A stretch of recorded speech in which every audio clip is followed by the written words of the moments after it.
So we tell them we want a second opinion. So they reach out to a sister hospital, which is closely related, and they reviewed everything, and they thought Carson was okay enough to be able to go home on oral meds until we come up with a game plan. They give us amiodarone, they give us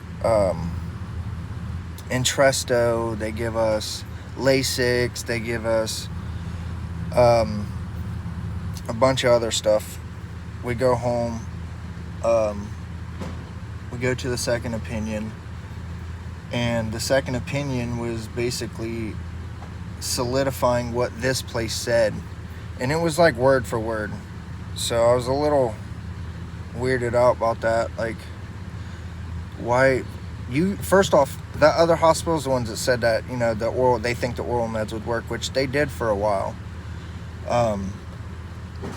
hence leads up to where we're at now. We leave the second opinion with no answers.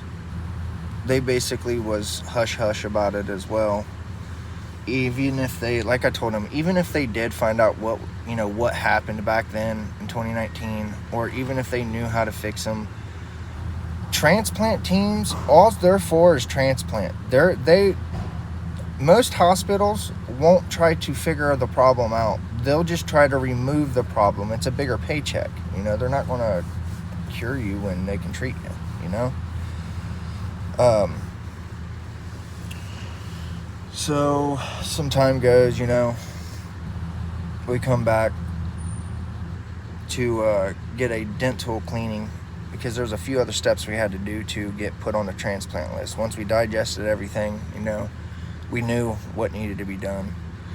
We had a few other things we had to do, immunizations. We had to get a couple teeth capped. That's why we came in this time, was to get some dental work done.